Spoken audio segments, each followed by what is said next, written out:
You know what sound that is, folks. You betcha. It's another noon whistle. I'm Chris Trottier. And I'm John Anzalone, and we have John Handel back with us. Thanks for coming back with us, John.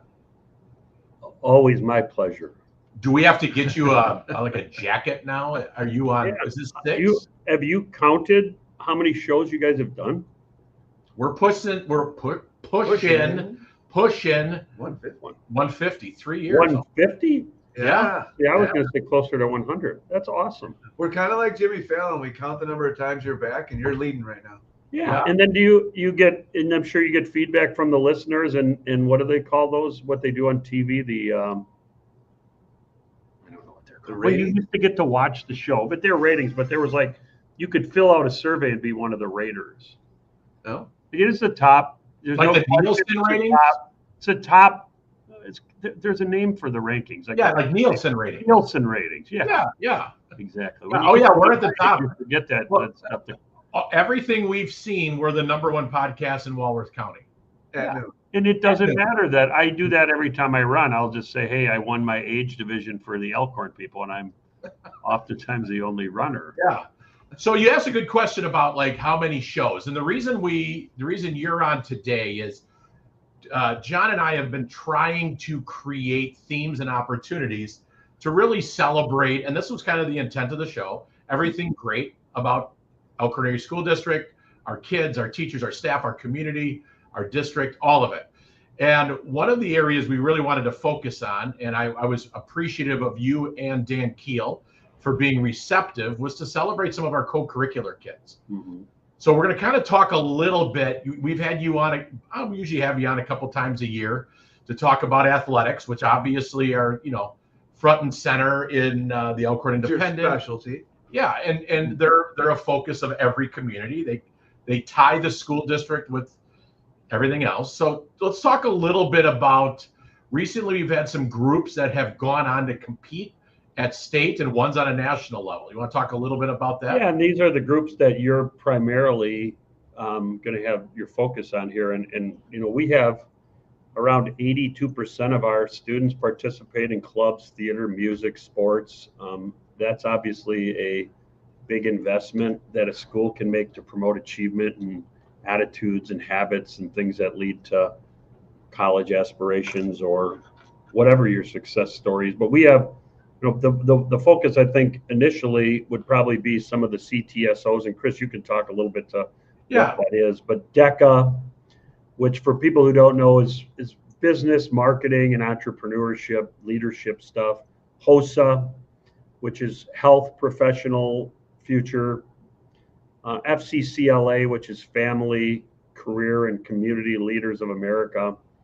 Skills USA, a lot of skilled trades and technical careers focus.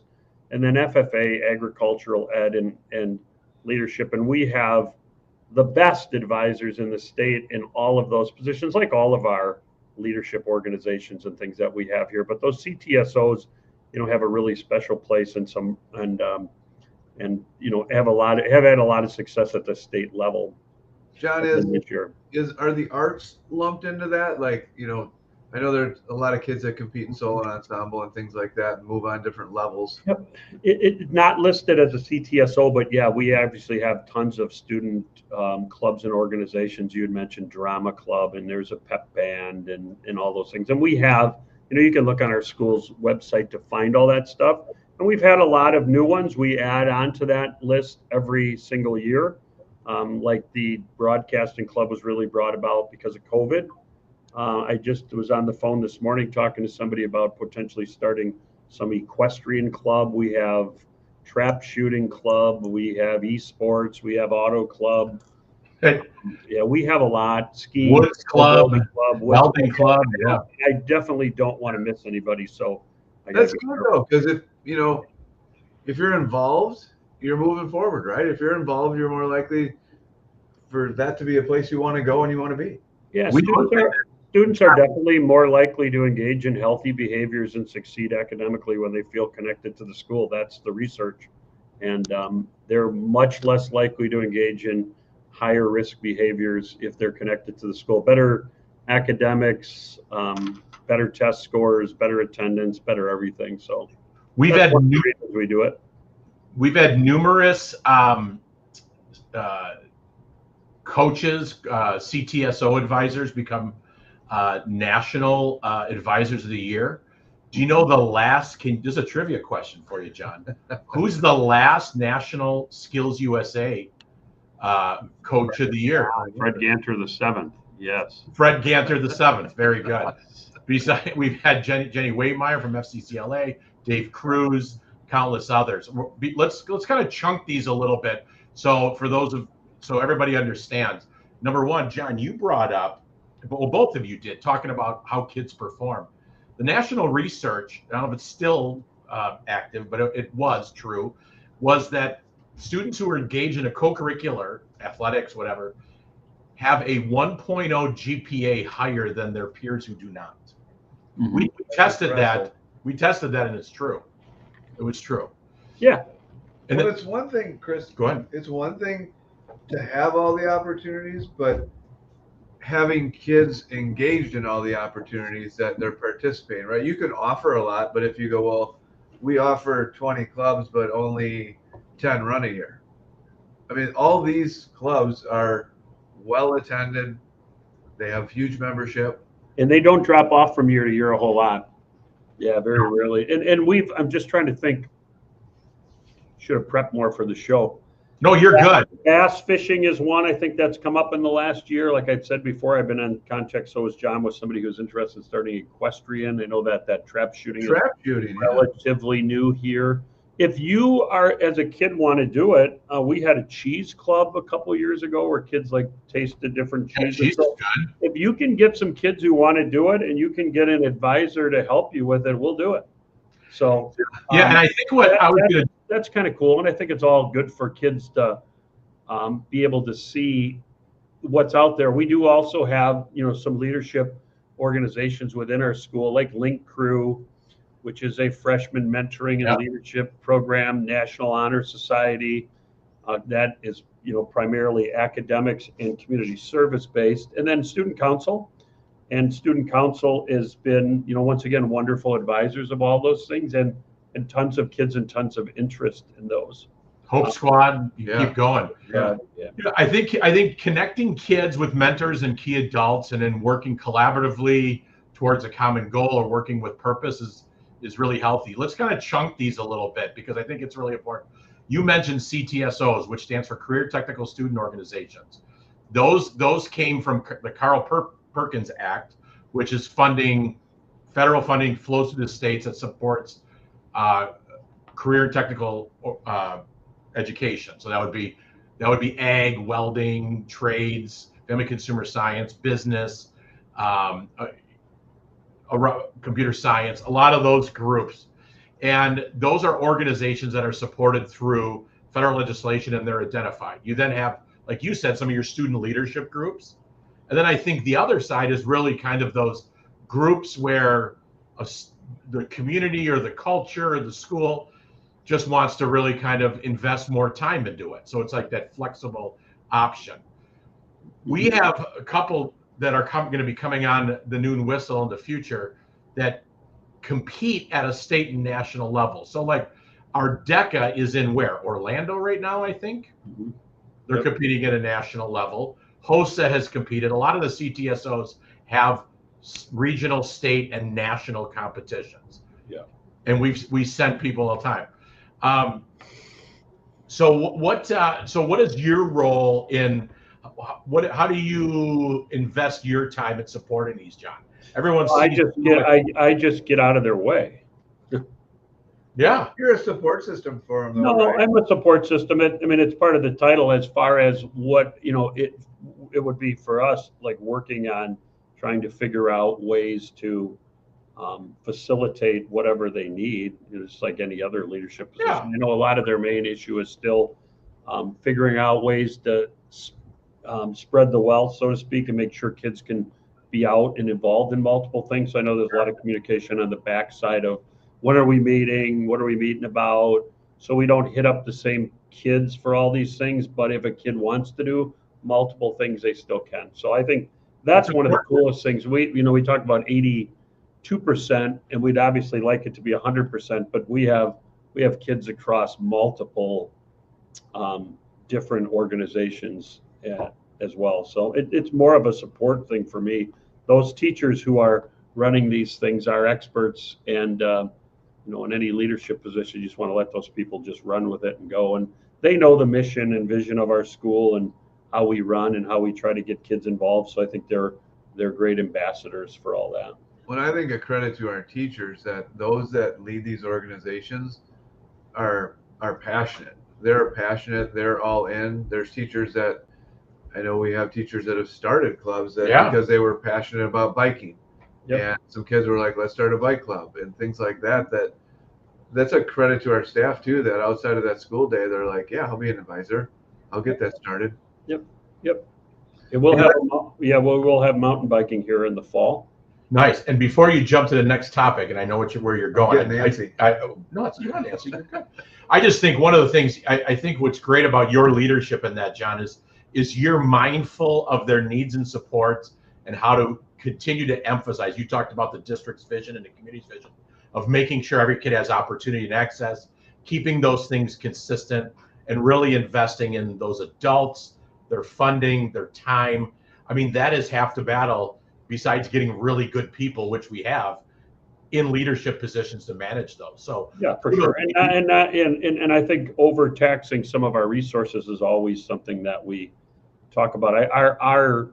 We have a nice resource base here with the fairgrounds and things like that we can use as an asset to fund some of these things, because I do know that you'll see a lot of weekends in the summer somebody running a CTSO or one of these leadership groups out parking cars at the fairgrounds and things like that, or those other civic functions. So I think there's a real community focus to these things, and I don't anticipate any of them stopping anytime soon. I think they'll just continue to really grow. But in a perfect world, in a utopian setting, you'd get every kid involved, and I don't know if 82% compared to other schools around is high. I think it's a little high. Very high. I think we work really hard to make sure we provide opportunities for those kids, as much as possible. So look at Derek Papke. Thanks, Derek. He announced that the Elkhorn FFA plant sale starts Friday.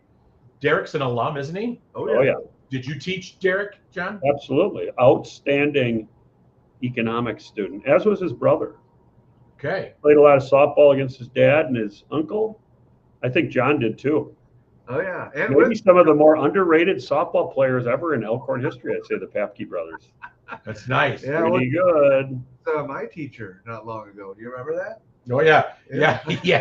Well, you need his brother played baseball for you, didn't he, John? He what? Skyler played baseball for you. Yeah. No, Derek taught me. I was out there to do it, the noon whistle, and I called the combine a tractor and quickly got a lesson on that's not a tractor. It was close to a reprimand. I was thankful.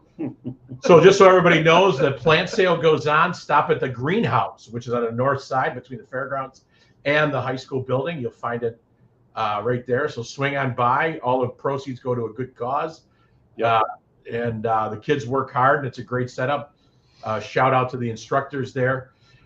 So real quick, I do want to share this just because I have this information. John, in 2013, when we started collecting, at least our leadership team started collecting data, you asked about, I don't know where this compares to other school districts. We were below 40% in the percentage of kids enrolled in a co-curricular in 2013. Really? Yeah. Keep it rising. Keep it rising, buddy. Yep. So let's jump into some WIA stuff. Yeah. So there's been some, just so we can slide this in. Couple little unique updates coming from the WIA, right? Really unique. I can't believe it. I mean, the first being in the summer months, there's unlimited contact for all sports now. Is that correct? So from June 1st through June 30th, coaches can coach their kids. Starts this June. Oh, so just a month. Then there's a dead period from July 1st through the 6th, and then it starts up again on July 7th till the end of July. Football still has to have that dead week at the end, but in all other sports, it's open contact. So coaches can coach their kids. I know. Tell us about we as coaches have been digging into this for a couple of weeks. We have not spent a whole lot of time talking about what this looks like, other than we got to just really share kids. So yeah, it's unlimited voluntary coaching contact from June 1st through June 30th and July 7th through July 31st, except football. There's no contact allowed July 1st through 6th. You can still have open gyms. You can still have the weight room open, but no coaching Any contact. changes to school year contact on that? What's that? Any changes to school year contact, or is there No changes to school year contact. What do you think the impact's going to be? I mean, obviously you don't have a crystal ball there. Well, one of our coaches said it well, I think, and I agree with him. I can go to open gyms and watch, and I don't have to watch horrible form, horrible play, lack of hustle and stuff. We can turn it into more than that. So I can spend some time working with my kids. I do think it's going to hurt 3-sport athletes. I'm not sure it's good for kids' mental health, but I think we're going to have a plan in place. We're already pretty much in the process of putting that together, where we don't overtax kids, because kids still want to be kids. Kids still want to have their summer. If you ask me how to do this, I wouldn't have gone for 6 weeks, but I think the majority of our coaches wanted some contact. It just was a matter of how much. So it passed. No sense crying over spilled milk. It passed 294 to 106. And so starting in June, we can work with our kids. Many of our coaches have been doing it in the past. They just were doing it through a club or city rec or something like that. So I think that's a good point, though, a good perspective, that to be, coaches and adults to be mindful of not taxing these kids too much, or not pulling them away from other things that they like to do. And I think it also allows coaches not to look over their shoulder. Right? So I hope that people they're doing it over at this community, so we have to do it that much. I know better than that. We're going to find out. I don't anticipate it's going to change a whole lot at first. Okay. Second thing. Yep. Keep it going, John. High school and NIL. NIL is coming. So now, once again, I think we're ready to embrace this and figure out what it looks like. But a kid can now get financially compensated for name, image, and likeness things. There's more don'ts than do's. Can't do it with an Elkhorn uniform on, but I don't know. I think it might impact 1% of our kids, maybe less. But we've had some state champions. I think back to a couple of years ago, and Parker Christensen won a state championship in tennis. Is there a way for the business that she works out at or plays tennis at to do some promoting of her and compensating her? Sure. So you can't be an alumni of that school to do it. I think the education of our parents is going to begin shortly after school ends, and lots of conversations to have about all this stuff with our coaches. And I think it was going to get passed eventually from the state. So I think that the athletic directors and the school administrators who voted for it just figured at some point we at least now get to embrace the language around it. So NIL is here. John, if Jerry Stelz had money to give for NIL, who would be like his top 5 Lake Geneva Badger players of all time? During my era or all time? Yeah, you cross generations. I would not have gotten any. Gary Rux? Yeah, I think so. I think Gary's probably one of the best players. There were really good players in the 70s too, before Jerry's time. Ron Gall, no. Not handsome enough, or what about Aaron Doberstein? Yeah, Aaron Doberstein for sure. What if there's an underrated basketball guy for sure? Carter Roth? No. So John, how does that NIL work? Does that open the doors for, I know runners like to run, and so when kids are out for cross country, they're like, hey, I can't run in these road races, or I can run, but I can't accept things at the end. Does that open the door for that for kids that do these road races or competitive races outside of high school? It's a great question. They cannot appear in their school's uniform. Could they collect compensation? It can't be contingent on specific athletic performance. So it couldn't be hey, you win first, you get $100. So I would say in the one that you're talking about, I would say no, they still couldn't do that. Now, if they were given just like a fee to show up and run in it, and they weren't running in Elkhorn gear, I think they could compensate them. Yeah, it's the compensation piece can't be provided by the school or persons associated with the school as an inducement to attend a particular school or remain enrolled at said. Yeah. So, I mean, how many times, you know, if you want to keep track of how many times weekly I'll call the WI over this, because I will always ask for their help on this one. I don't know. I'm more comfortable with it than I was when they first introduced it a couple years ago. And I don't think anybody, I don't know if anybody's really against it. I've read a lot of stuff online about how this is the end of high school sports. I don't see that at all. Well, John, if you have to deal with that, that means we have some really top tier, amazing athletes. So things are going really well. Yeah, that's true. So you think we're one of it passed overwhelmingly, by the way, like 300 to 100. John and I were talking before the show. We would like to be nominated as the general managers over some of the programs. So if you feel like you need somebody, well, you guys are both as both non-Elkhorn grads, you could definitely fill a role. Yeah, I think so. Because you can't be a grad. You can't be a grad to give. So, like, if you guys there would like you go. to pay me for their performance today. It could be like the bank, you know, just drop it off here. We'll pick up the envelope and suitcase over here. And yeah, I think I am going to be. Can you imagine the logistics in a locker room if a kid gets paid money and other kids don't? Yeah. Well, great. I can tell you, I'm familiar with a program in the state of Wisconsin that's wrestling with that same situation, and there were some hurt feelings in the locker room. Yeah.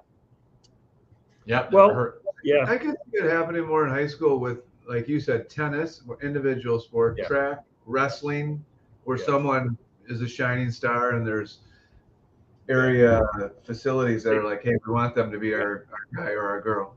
Yep. And there's some people that are putting together packages to work with conferences on what this looks like moving forward for their student athletes, because I think everybody's got lots and lots of questions, and maybe and definitely don't have all the answers yet. Like this whole contact days thing, we've run summer league in Elkhorn for 30 years now or so, and so we had one of our nights on July 1st, so I had to find out, are we okay doing that? They said nope, you should move it. So we ended up having to move it, and so there'll be, but I asked because I wasn't sure. So I'm not naive enough to think I understand everything that goes with this, but we'll figure it all out together. All right, wrapping her up. Yeah, well, John, we appreciate you being on here. A lot of people tuned in today, as always, when you're on. Good. So we'll everybody's good in the Handel family? Yeah, everything's good. All right. Well, good. Barb's busy down at the boats. Kid just bought a condo. Yeah, moving up in the world. All right. Well, that's good. And on that note, John, we'll have a good rest of your week, and thanks for being on. And we'll have who's on next? FCCLA, I think, on next week, talking about their competition. And if you get a chance, please subscribe to the Elkhorn Area High School YouTube page and tell your friends. Tell your friends. All right, John, have a good one. See you, John. Thank you. Yeah, thanks.